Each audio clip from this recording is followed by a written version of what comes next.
Welcome to Positive Philter with your host, Philip Wilkerson, a podcast that focuses on friends, family, health, and career, with a little self-help along the way. Please join me in this journey for self-improvement, and I hope what I have to share will make you a better person, thus making the world a better place. I hope you enjoy the show. I hope you enjoy the show.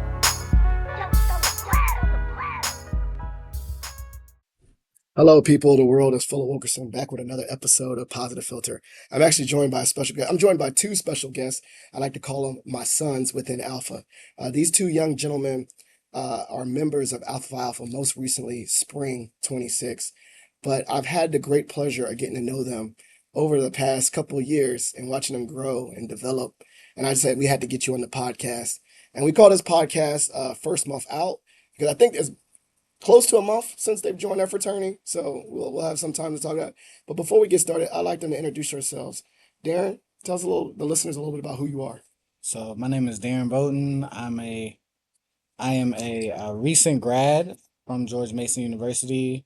I am currently a fitness program manager at Aquila Fitness. Yeah. And for Bowie, Maryland, or Maryland, not Bowie. Greenbelt, somewhere in Maryland. All right. And Conrad, tell us a little about yourself.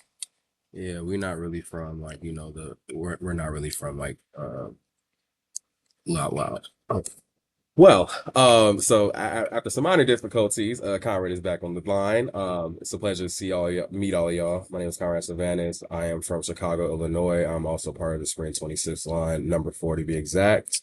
Currently a legislative advocate for Men's Health Network, as well as finishing up my master's at the amazing George Mason University. So woohoo Patriots. I love that. That's how we got connected. Woo. You know, I think we actually connected. I think our first instinct was through George Mason. I think I used to say things like, if you're, interested, you guys showed around, come join me for a walk. And we walked around campus. Yeah, So talk a little bit about your first experiences with the chapter and your growing interest with Alpha, both of y'all. Conrad, you go first. And Daryn, you share a little bit about your experience. So my first experience with the chapter was way back in 2022.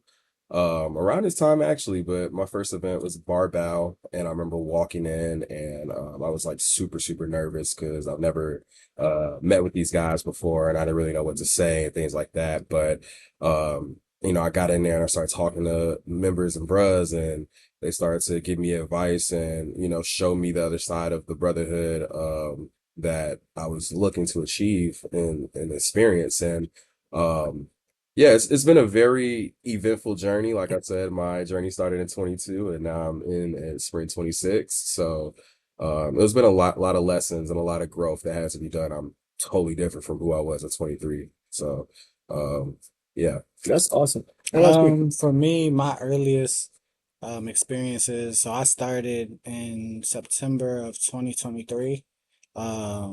I think it was at the event was at like a beer garden. It was cool. When I first got there, I was just observing the way the brothers interacted with each other, learning, basically just trying to see the dynamics of the relationships within the chapter. So as time went on and I actually started to get into started to become what it means to be like an interested candidate and showing up for things, having meaningful conversations, your perspective kind of shifts to a degree. You start to look at it from a halfway internal scope, because you're not really in, but you're looking at it from a different scope than what you were before. Because I was looking at a lot of experience or a lot of situations externally, like why do they do this? Why do they act like this? Why do they talk like this? And then the more you come around, the more you show up to stuff, you start to realize and understand. So yeah. And so you said it was at 23, so that was before you got into grad school? No, it was while I was in grad school. Yeah, how long? You was a 2-year program, right? Oh yeah, you graduated in 25. Oh, I'm so burnt. And so, we connected through that, George Mason. And I'm so happy I got a chance to work with you for a year. I got to really know you. And Conrad, I totally agree that you have become, first of all, you're already an amazing young man Thank ahead you. of time, but I have seen you blossom in your confidence and how you carry yourself. What was some things that that were growth areas for you that these couple years have taught you before becoming a member? And so you'll say like, working on my confidence or working on my what was some things that that, wow, this needs to be a growth area, and then you actually applied it during this time. Yeah. So for me, one thing I could definitely say was consistency. I think I've never had the opportunity to be challenged to improve my consistency. And I think coming around a chapter has forced me to make decisions in my life to make sure that I can be more consistent, which meant that through that consistency, I've learned how to be better at time managing, better at communicating because I'm talking to people more, I'm reaching out.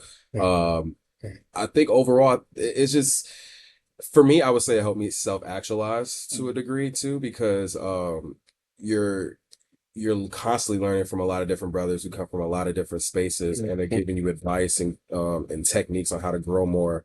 And those were the things that I would say that really helped me. And as you stated also, definitely confidence. When I first came in, it was post-pandemic. So Yeah. graduating out of Howard from 2022 was super rough because I graduated during the pandemic, so I was done with school. And I met Phil, and Phil was like, if you want to go back to school, like here's a school that I recommend. And that's what ended up bringing me to GMU. Yeah. I didn't remember Yeah, downtown. yeah, yeah. You I tricked remember, me into the okay, cult. because we talked about you were talking about higher ed a little bit at Montgomery Yeah, College. yeah, Oh yeah, and then but I didn't know that was you were starting to look at public health programs. yeah. So What I were some of the other was ones on your list?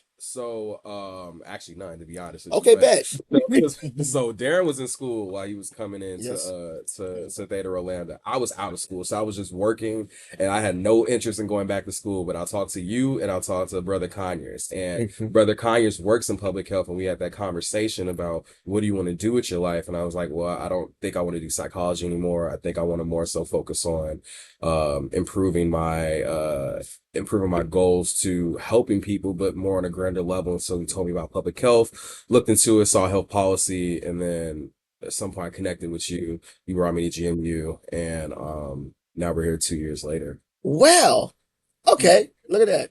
Changing lives. I didn't know that. I was just talking. Yeah. I mean, And what about you? Was for there things you thought about some growth areas? so Everything. growth areas Everything. for me in particular, I think the biggest thing was like opening up and allowing people to help me. I feel like I was very against that at the beginning because I was one of those people who were like, I'm not going to allow you to know what I have going on because if you do and you end up saying something to make me upset, I'm gonna charge it to me and not to you. I'm gonna still Yep. charge it to you. So you don't want to be weaponized. Yeah, And but I like, don't yo, want to like be be weaponized. vulnerable could be weaponized. Yeah. Yes, ma'am. So I was kind of like I'm gonna show up to everything. I don't care. But I don't want to have certain conversations about certain things that I have going on. Like I'm gonna keep that close to the chest. But I feel like as time went on, it was just inevitable. Like at a certain point in time, like the whole brotherhood portion definitely just like if you are consistent and you show up and at some point you're gonna find a brother like regardless of if you're in it yet, like it's too many, especially being like a black man trying to be a part of this fraternity at some point, like You'll connect the with someone for brotherhood will form whether you like it or not. And I think from that, or whether you intended for it to happen or not, and I feel like from that, that's what really like I'm not gonna say forced me because at some point I started to allow it, but it caused me to open up more and be more vulnerable. Well, let me ask But yeah, I was about to say, and yeah, I want you to ask your question because I have a thought too. Well, I was gonna ask, were you told to not tell people about what was going on? Because I had that similar sentiment because I've been told by other Yeah, D9 people in my life, like, don't tell people it what you got was going so on. it was You know, definitely that's the case. it was definitely like some things that were said like, oh, you don't want to let them know certain things that happen because you don't want to be judged on that scale, because at the end of the day everybody's being judged, like you're Yep. going It's like you're a being professionalism. evaluated. Yeah, professionalism. But I took that as if I got anything going on, like Yeah. like if it's not surface level stuff, like oh I'm running late to this because da da da da, or oh I can't show up to this because da da da, then y'all don't need to know. Like if it does, like I felt like especially at the beginning, if it wasn't something that forced me to not show up to something, um, then I don't need to tell nobody. Versus like you showing up and people being able to see it on your face, like oh you got something going on. Yeah. So yeah. Well, I think one of the things I was thinking about was very interesting is like I didn't think that you never like withdrew information from me, but we also had a different relationship. Like Yeah. we worked together, and Yeah, so so like it's if you need different. help, you're like, hey, I can't come in today, or things like that, and we communicate. Like you were Yeah. really like honestly, I had no issues. I was Yeah, supposed to be your Fahira's different for supervisor, me. but I really didn't supervise shit. Like, sorry, I didn't. What I mean by that is like I really Yeah. felt like it was working with Yeah. someone like I felt like you were my mentee more than a supervisee, Yeah. and we was like, yo, let's just do this. Let's talk. Show up on time, whatever. But like you handled business, and you were a great colleague, Yeah. and so from and to be honest with you, it was great to just have a black man in the office. So I Yeah. was like, I'd be closing the door. I'd be like, thank God Darren's here. You know what I'm saying? Yeah. And so I didn't get that notion, but I could see that you being very closed off with others. But I didn't feel that Yeah, yeah, ever since it our wasn't really relationship. that with you because it was a so like my relationship with you was different because of the fact of like when we you weren't someone that I met like Yeah, I think I saw you at a chapter event, but I knew about you beforehand you were more a because Mason. We had a yeah, Mason. because we were both at Mason. So it was kind Yeah. of different. And it was always like I didn't call you Mr. Wilkerson. Like I hated that. it was never like that type of I never had that interpretation of you. It Where was it's never like that. It was never off of that position yeah, quality. but there were definitely different members who Yeah, was like I was never bringing them certain information. I understand. And from that it's like, oh, okay, so you're not being vulnerable. Which is true. That's fair enough. What about you? Yeah. He clearly had to get in the stick. I had to meet this man with a keychain. We want to talk about what that means. Yeah, I mean, Phil was definitely one of the first few people that I met within Alpha. I think on that chapter has encouraged me to open up in a way that made me feel comfortable. Because it's one thing to tell people like, "Oh, you need to be vulnerable," but it's another thing to make this space vulnerable. I felt like when I first met Phil and he agreed to support my recommendation into Alpha. The first thing we did when I first met him was like we just talked. Like he just got to know me. He got to know my background, where I come from, what do I care about, and it really was looking up to him like my future big brother before he even became mine. So yeah, I appreciate that because for me especially, I don't really feel comfortable in a lot of spaces where I can take off my clothes and just talk. I gotta put on my jacket. You know what I'm saying? I'm gonna say, but you know what I'm saying? Yeah. You get the It's take like off the jacket, like you get take the off the arm. Take off the armor. armor. You know what I'm You saying? got clothes, armor to take off. If y'all know my story, y'all know I worn my armor for like a very long time, and I'm Yeah. now learning how to take it off and put it to the side every now and then. I put it on sometimes. It's But armor. like Armor. I mean that put on sometimes as black men. I think we are so used to putting it up all the time in lots of spaces because that's how we survive. And there's a lot of weight to that, right? Yep. Think about armor. It is heavy to wear that. And so I think there is a weight to that where you said eventually one day that weight's going to get to you and you drop your armor. Yeah. Even if you didn't want to, right? You just drop, like you collapse, right?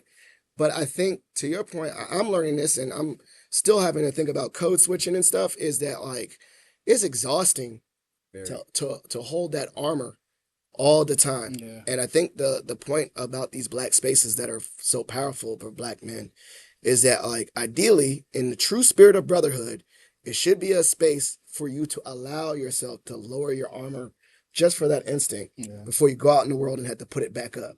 Mm. And I'll say this, I don't think you always necessarily need alpha to have those spaces, Yeah. right? You could just be in all black male spaces. Yeah. I just think that the reason why alpha is particularly important is because one, it's historical that it's a place to do that. Yeah.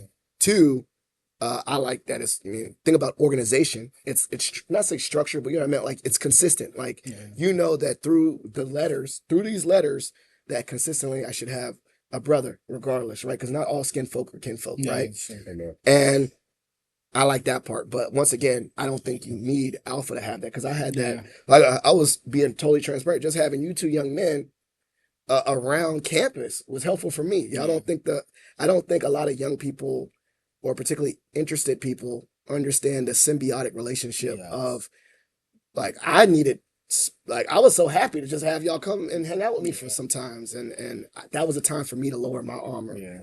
But I get to your point. You can't do it everywhere, and you can't do it with everybody. Yeah. See, I didn't even recognize that because like me and Daryn both went to HBCUs. So from my undergrad experience, Mhm. like all I've been around was nothing but other black people. So I've always had that sentiment of community around me. But Mhm. now that you're talking about it, I didn't really think about when you go to these PWIs. Yeah, there's a reason why there's a lot of black student unions and black organizations to Mhm. create those safe spaces. And so like I'm glad and appreciative that I could have been that we could have been a part of that experience of you know, being able to for you to take your armor off. And I think Yeah. with Alpha, and this is not exclusive to Alpha, but I became an Alpha, so I can only speak on that experience. I think it's taught me how to be myself, but in the best way. And what I mean by that is when my regular personality that I think we all have when we come around our friends and family is you know, totally different than when I'm being in a professional space. So a It's semi-professional brotherhood. yeah, Well, so when we had the meetings and stuff. yeah, so you Yeah. know, when I'm in professional spaces, I didn't realize until I came into Alpha, but I tend to try to be perfect. I try to, you know, withhold a lot of, I think that's probably partly why I withheld a lot of information over the years and not wanted to get to know certain people or have that relationship because I was afraid of giving out too much information or you know, just not being the perfect IC. But I think I've learned over time that you know, you can't have brotherhood without a relation. I mean, that's common sense, but I didn't grow up with brothers. I didn't grow up with actually a lot of male friends, to be real. So, that was something I had to learn and appreciate. Um, but yeah, I think through the experience, it's taught me that why would you ever come into an organization that you feel like will not be there for you in the event that something does happen? That's a weird. And you can't wait until you get into the org to show those values. You have to already have those values in place. Alpha didn't give me who I am today. It's been a part of my journey, but I've already been who I was before I even came into Alpha. It just helped to sharpen up those little rough edges that I've had over the years. And it helped me become better.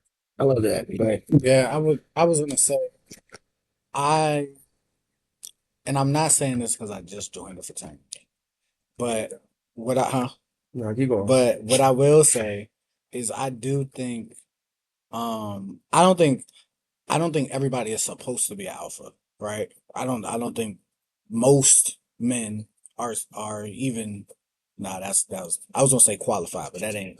yeah, But because that kind of seems like a little elitist. But I get what yeah, you're saying. but Not everyone but I is do in feel like pursuit of bettering themselves. yeah, but I do feel like every black man should be looking to be in some type of organization that is brotherhood based, Yes. that Yeah. that can also So, have a professional aspect to it, yeah. because Yeah. I can be given an assignment at work to do by my supervisor, and I can be given that same assignment at within the fraternity to do, and it's going to be two very different outcomes. And I can say that happens because when one of my brothers tells me, you're not doing enough, it's definitely Stings a little it, bit more. no, it's not even that it's things, it's interpreted differently. Oh, Yeah. got you. The Like, perspective. Yes. yeah, Yeah. because of the fact of like perfect example, like Phil, if you were to tell me, Daryn, you're not doing enough, I'm gonna look at it differently than when my supervisor, who doesn't care if I'm doing well at home, she don't care what I got going on outside of it. Different experience. It's Yeah. like, Different messenger. yeah, it's a different messenger. So and I feel like, based on conversations and different relationships that I have with black men just in professional spaces, we usually end up having issues with our supervisors for the most part. It'll be different things, especially when they're of different race. We may have Or different, different identities in issues. general. Yeah, so from that, it's like I don't have a quote unquote supervisor in the fraternity, but I do have a lot of people who are looking to see me blossom. So from that, it's like when they tell me, "Yo, you need to do better at this," it's a different. It hits different. Yeah, it's Very way It's different. it's like when your parents say rather than punish you, they're disappointed. Yeah, And and if someone from else is that, like, if someone I don't know or care about says they're disappointed, I'm like, all right, whatever. But if my yeah, parents say, they're like, oh, well, yeah, you know, like yeah, that familiar relationship. I'm yeah, actually hurt that you Yeah. guys supported. and And I was gonna say, and I like your point where it's not doesn't need to be fraternity, but I think, you know, as I study well-being and belonging, I think you're right. They're like black male spaces are needed. And once again, I think we can go back to it doesn't have to be alpha, but like you're right, like Nesby's, yeah, you know the national black journalism, whatever is a black space, but also curated, intersecting with that level of professionalism and elevation is yeah, needed, right? Like yes, there is a space for social stuff, like black male, just a party group or something, but there's something you right. There's something different about a a black space with the intention of bettering yourself yeah, and a black space that has some form of service to others too. yeah, Like, we're doing community service, 100 black men. I think that's a great, like yeah, you could say that. And that's what people sometimes said too. They're like, you don't need alpha. Why don't you just join 100 black men? Well, you could. That's a good idea You too, join a right? bunch of stuff. Yeah. yeah, So I get it. I think there is something about, like for me, alpha is one key component and a positive tool to be better. But I think all in all, I think we're thinking about black spaces are important, period. If that makes sense. Black spaces and definitely black leaders. That's definitely a takeaway for me when we went to career day background. Daryn provided us a lovely opportunity to be able to go visit some amazing students at Leland. yeah. Imagine Imagine. Foundation, Imagine yeah, Foundations.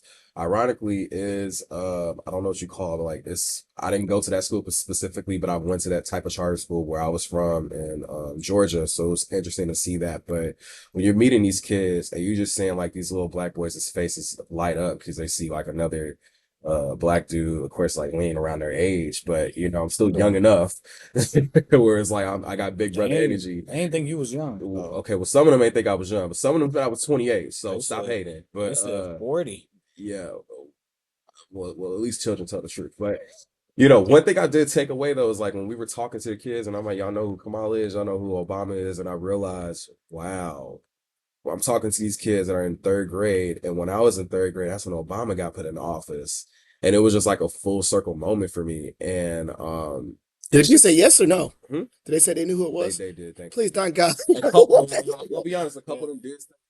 I don't know. That's what you're gonna find out. 'Cause we're gonna each one teach one. Yes, yeah. But yeah, you have to have black leaders and definitely black male spaces for sure. There needs to be more.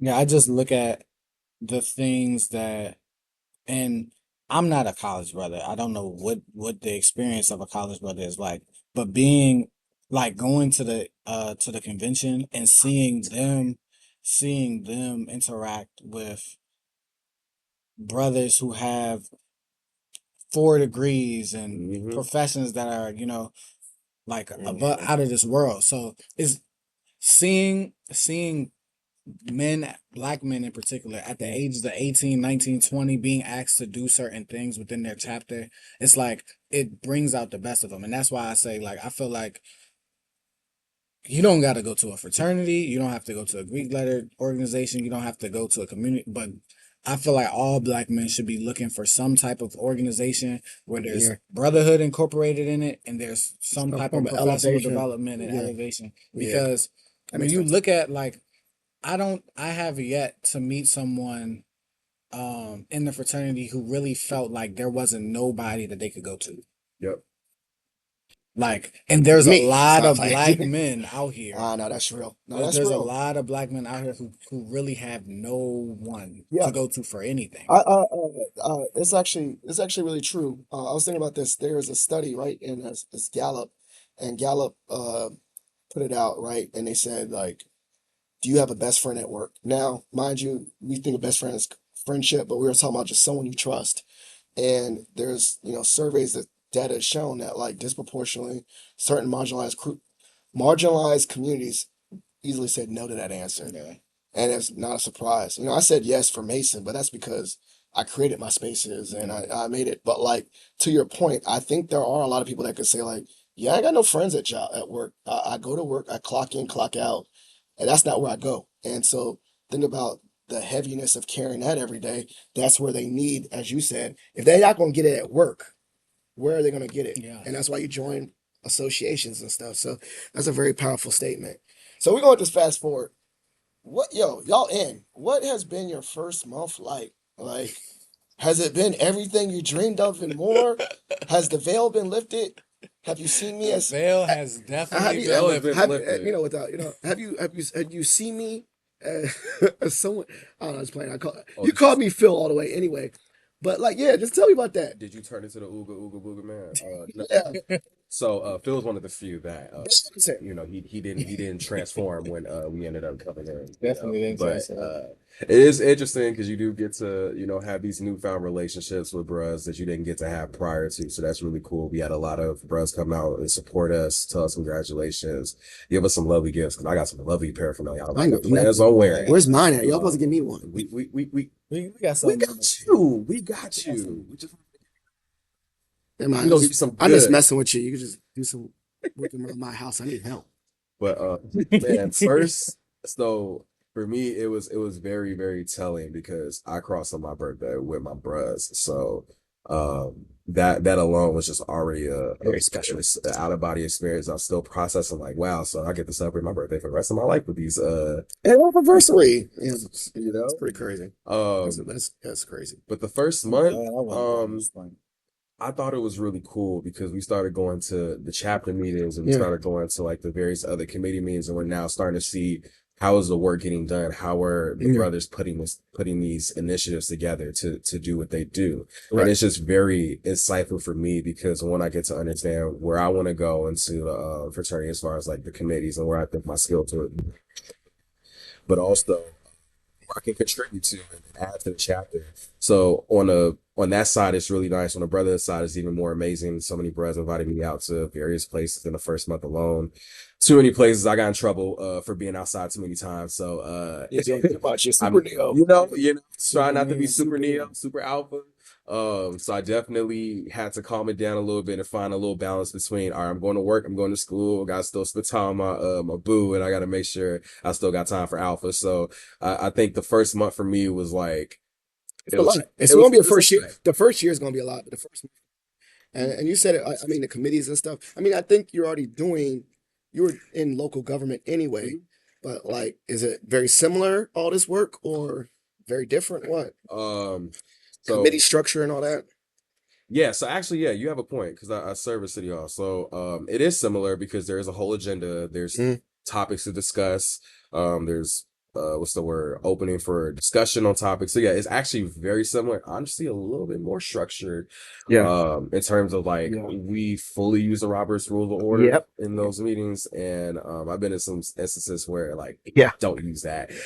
So it's cool with that too because I get to also sharpen up my skills. So I can when I do go back to City Hall in my meetings, I come in a little bit more polished. So that's really really nice. And I was just going to jump in because of that part. Like, I never, so you already had that. When I joined in 17, that was my first time using Robert's Rules of Order. And I'll tell you right now, like, I don't think I've ever told you a story, but I used to be so nervous about making motions and stuff because I get lit up.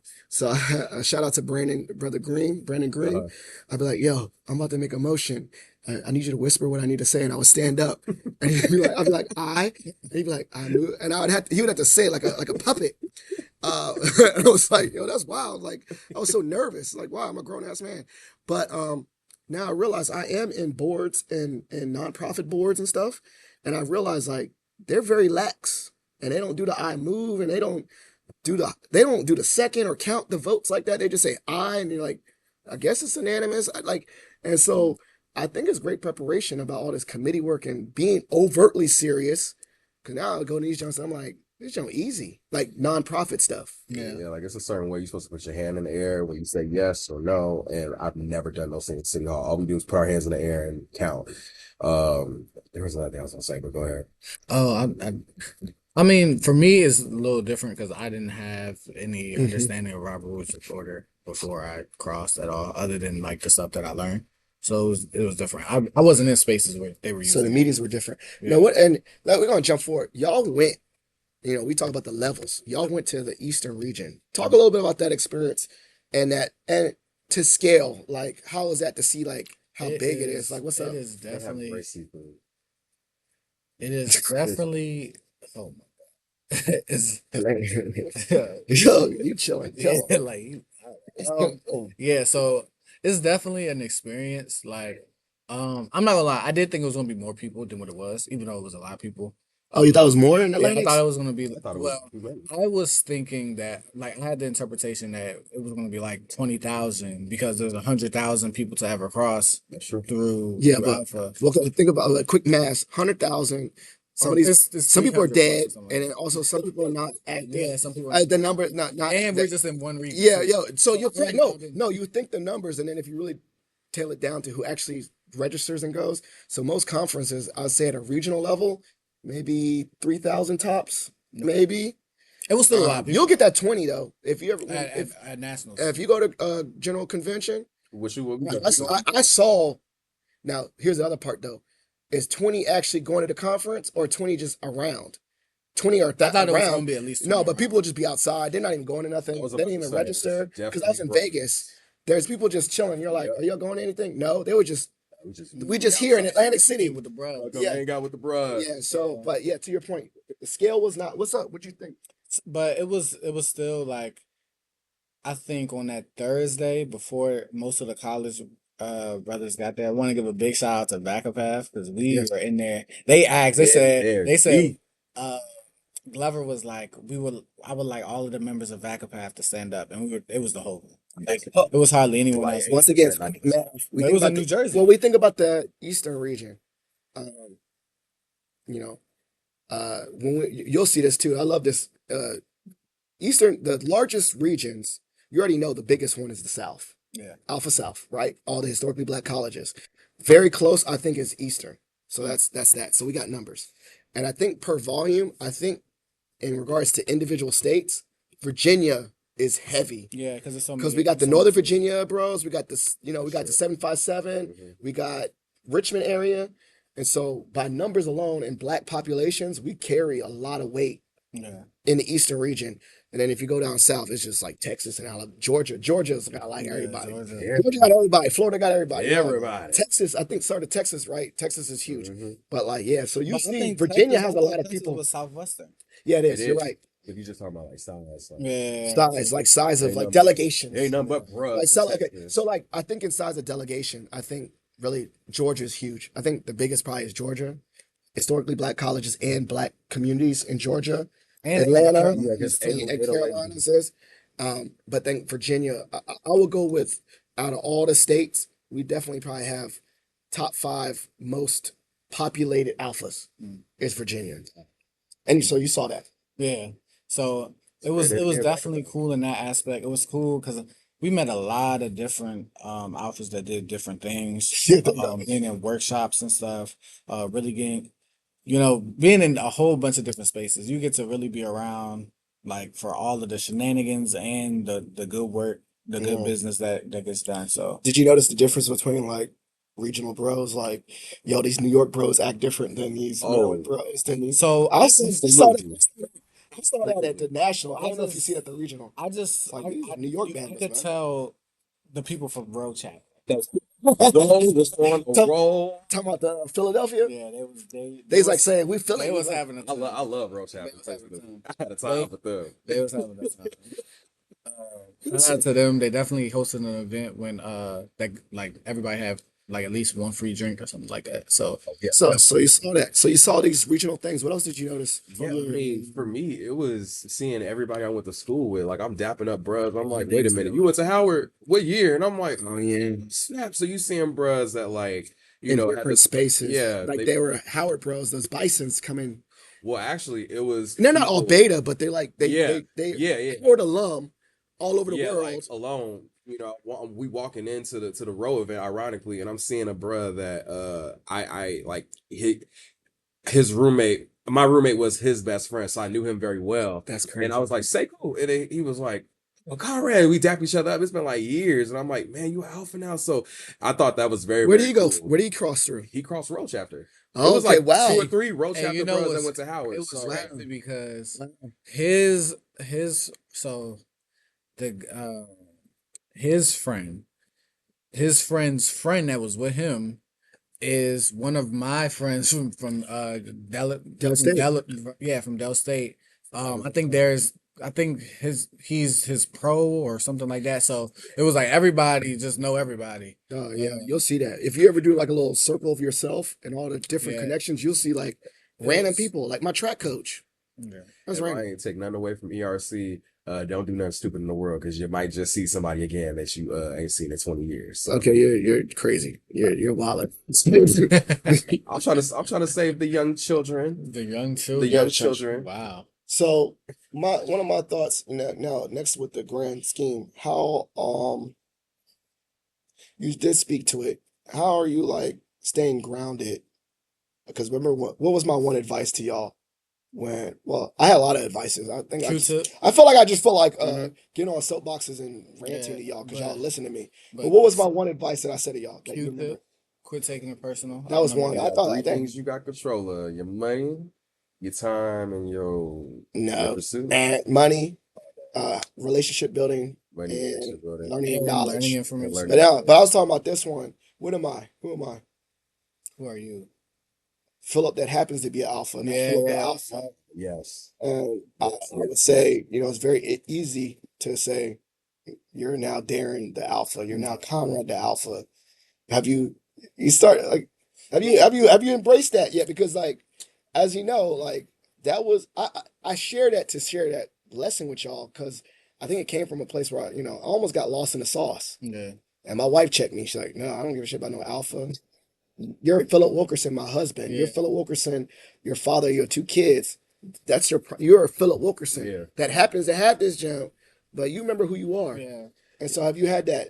I know you said boo Oh and yeah. already, and you. What I about you? think Oh yeah. I think I personally feel like I haven't.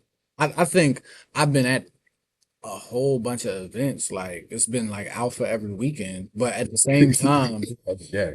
I don't think like I wear the pair because I'm a neo and I'm trying to get more people to see me. Like I've come across a lot of brothers who are active with national or active nationally, but they're not associated with a chapter. I'm trying to get more brothers to join ours. So that's Hmm. one of the main reasons why I wear pair so much.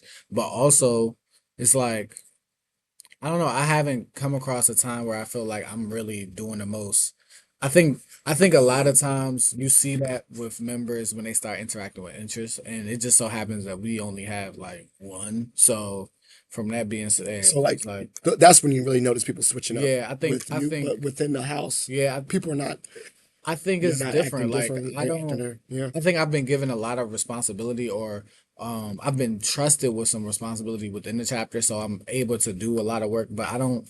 Yeah, I'm not that's good. bashful about it. Not everyone has to, like I said, not everyone does struggle with the super neo and But losing themselves and getting lost in the sauce. think we'll start seeing it when and I don't know that none of my LBs are gonna act like that. But I'm just saying No, I feel like I that. think you'll start seeing it more when there's more ICs showing up and things like when we get closer to intake and things like that come about where we get to the point where now I'm voting for the next person who can actually join. I think that's when You you start start seeing seeing people change up, or else, there's like more interaction with non-alphas, but yeah, within it.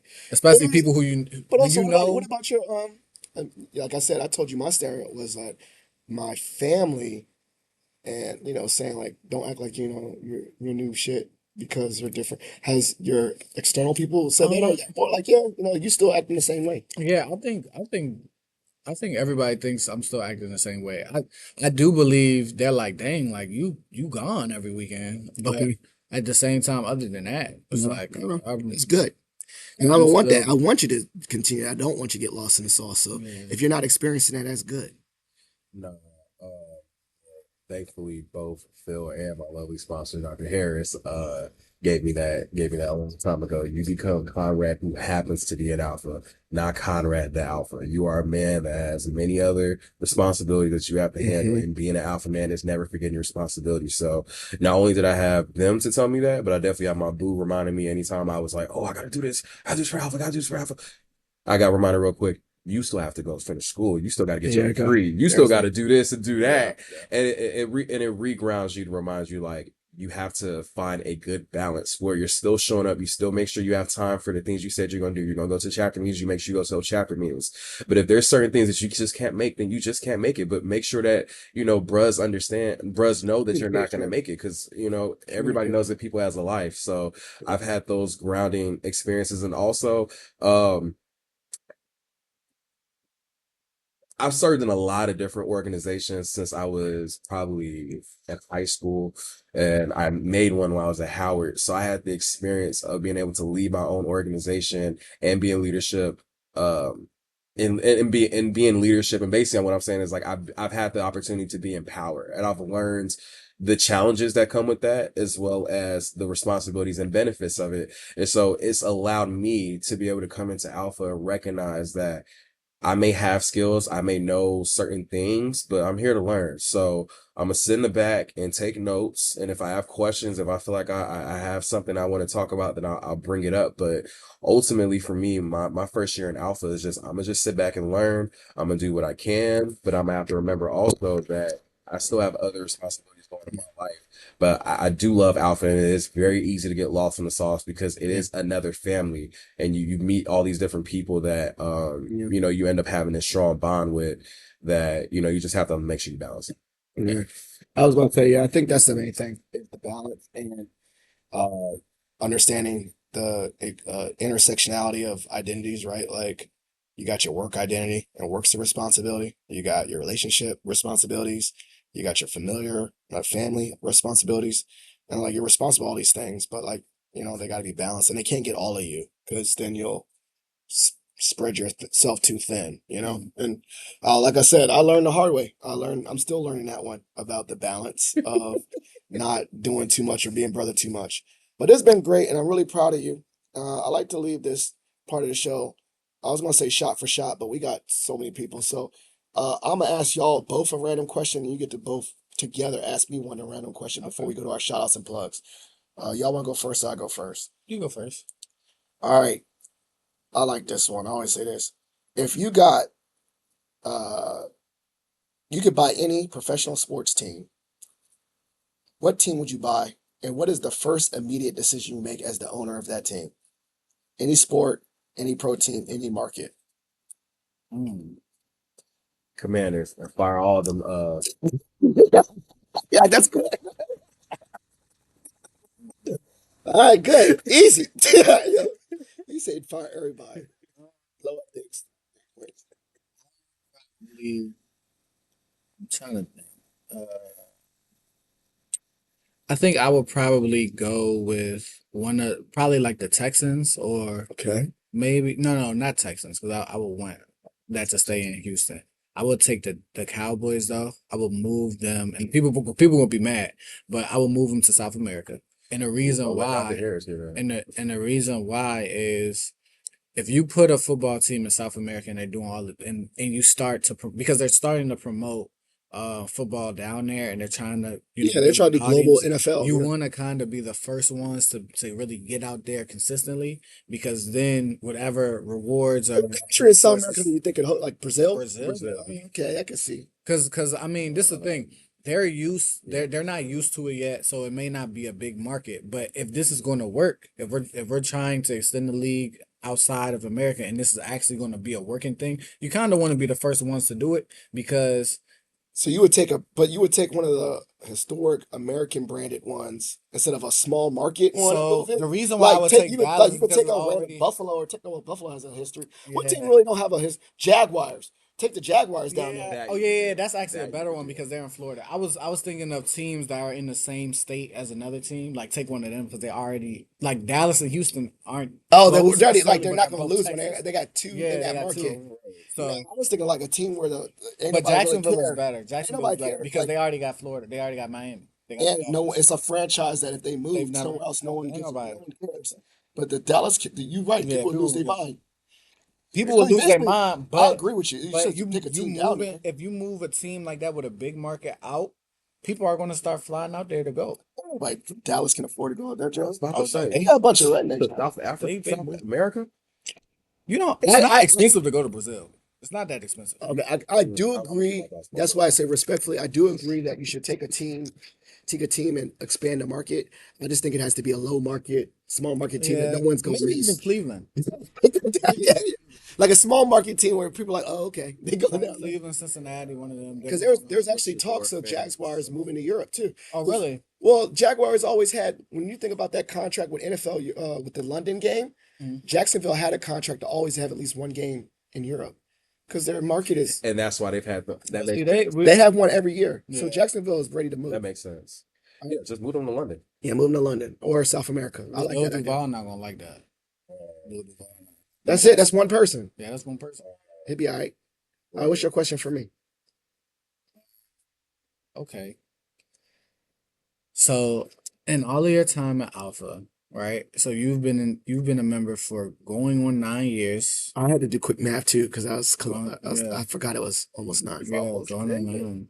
So with everything that you've been through on the chapter level, the district level, and the regional level, And national level. and the national level, I ain't gonna lie. I gotta tell a story about the national level, but go ahead. what are some things what are some things that you feel like you've gotten along the way that helped shape your journey?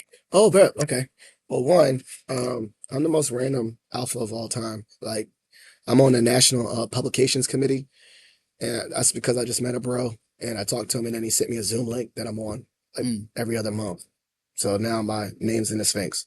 Like, just that's the part randomly, like relationship building, where like I was just talking to people and then you get thrown on stuff. And Mm. so I think that's one thing I've learned is that like it wasn't like as hard to like like I say starstruck, like they're just brothers. Like I got a few general presidents numbers in my phone and I text them and they text me back and say, how you doing? I'm like, oh God, like but now it's like, oh, that's right, he's just a bro like me. Is Mm. he busier? Is he busier than me? Yes. Do I respect his boundaries? And I'm not texting him. Like no, like like I'm not. I know that he's all over the world and stuff like that. But what I've learned mainly about Alpha that's carried over is this. I got a lot of confidence here at Mason.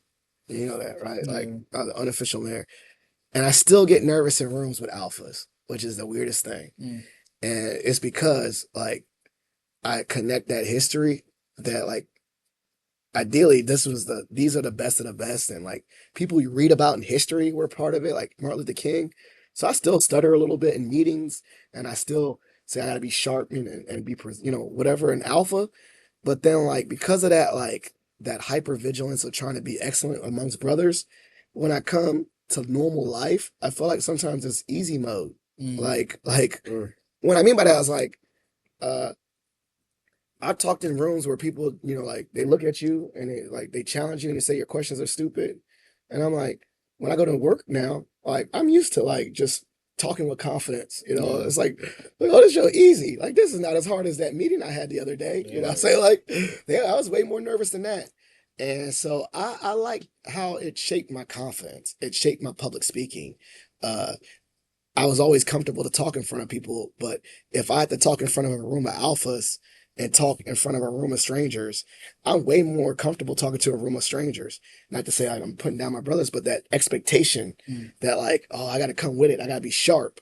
And so, what I've learned along the way is that life is pretty much like most professionalism is on easy mode when you are in harder situations. So what I mean by that, like being in rooms when I'm challenged or having to, by process by osmosis, be, high achieving and high, like everyone got degrees in our chapter. Everyone is Yeah. leaders in their spheres. Everyone is a CEO and all that stuff. So by being in that space and trying to carry myself like that, when I go into the world, uh, not everyone's trying to be like that. So it's kind of like, this is easy. Yeah. And I found myself really like, a lot of people, like, I remember one time, and it's like a really stark like about confidence and like walking with confidence, is my father-in-law passed away, and I gave his eulogy without like no script, just I rehearsed it in practice, and I practiced and I shared in front. I think I did it in Alpha Toastmasters. I practiced it. We had the Alpha Toastmasters group, and I did it flawed, like, really, really heartfelt. And my dad came up to me and said, "I didn't know you could talk like that." Mm. And that's because I've been in rooms of practice and rooms with people that lifted me up or made me polished and work hard to like get better. And so I think that's what I've learned. Mm. And once again, I think flip side is when you're in rooms with these guys and they're just like dapping you up and they're just your brother. I'm like, wow, who do you just dap up? Oh, nothing. That was just Westmore. Yeah. Oh, who'd you dap up? Oh, that's nothing. That's just Roland Martin. Like, like you're just, oh, okay. Like, oh, who's that? Oh, that's just Lucian Metellus. That's just brother. Like, I met him. He just daps you up, right? Like, what's up? Like, we're all like, because of this brotherhood, I'm just as important. My letters are the same. What's it? They always say my A is the same as their A, Yeah. right? My same size. And so that confidence is really carried over into my professional life. And then I think about that too. I'm like, I can't be, I'm an alpha man. I'm not nervous. So I get on there. I was like, they don't know who they are. I'm an alpha man. I kind of like get Yeah. that. I get that like swagger, that little bit of swagger in my normal life. So I feel like that carried. And so I like to say that too. I think at all levels, this has directly translated to my professional life. Mm. Public speaking skills, time management skills, work ethic, knowing information and learning and studying. Like now I'm studying again. I'm like, all right, I can learn anything fast. Like I had to Yeah. learn a lot of information fast then. I could do it now. Yeah. Um, so stand up and speak in front of the class. Okay. I had to be called, I had to speak in front of a room full of strangers. Yeah. This is easy. Like I talk in class all the time now. This is cake. So that confidence carried over. Me doing my policy term project in a few days, and I was Easy. and Okay. literally I was like, well, I got through Alpha. I think I can get through this. Exactly. I've said that to myself. I was like, this ain't that bad. Like Yeah. I've been doing this for years, but for some reason, ever since I've been out of Alpha, it was just like, oh, I mean, we can handle this. There's anything is possible. Nervous in front of job interviews no more, or any kind of interview. Yeah. Like, at least they smile at me. Like, like, Yeah. like they give me like the nonverbals. Like, oh, this is, they're smiling. This is a nice interview. Oh, this is a pleasant experience. So, with that being said, this is a part of the show called Shout Outs and Plugs. Get to show love to anybody and plugs things where the listeners can follow you or connect with you, whatever you're comfortable with. Shout outs and plugs. Y'all make sure y'all support the Filter podcast, man. Like Positive Philter. Positive Filter. Positive. We need more positive podcasts that filter out the. You know what I'm saying? Like y'all gotta support the podcast. But no, on a real note, you can find me anywhere, Conrad Sylvanus on social media. Any plugs? I mean, follow my chapter. They don't want TRL out. Definitely big shout out to some big Daryn. teams. Shout out, Very big team. shout out to my recommender for bringing us on here. Shout out to my students, Sylvia Rogers, my dean, my ADP. Shout out to my whole chapter. I want to shout out also myself, Yeah. and you can find me Daryn Be Fit on Instagram. And Doing fitness. yeah, Right. Well, thank you so much. It's been a great episode. As you know, every episode is dedicated to the memory of my late father-in-law, Jeff Phirst. So please consider donating to the Jeff Phirst Anti-Hunger Fund. Additionally, if you're a member of the Mason Nation, please consider submitting a Patch for Patriots to show kindness. As my brother shared, please, we got Theta Rho Lambda. You can follow them on all the channels to see the great work we're doing in the community. Thank you so much for listening, and we're out. Thank you for listening to Positive Philter, a podcast that focuses on family, friends, career, with a little self-help along the way. If you enjoyed this podcast, please share it with your family and friends, and like the Facebook page, Spreading Positivity of Movement. Thanks for listening.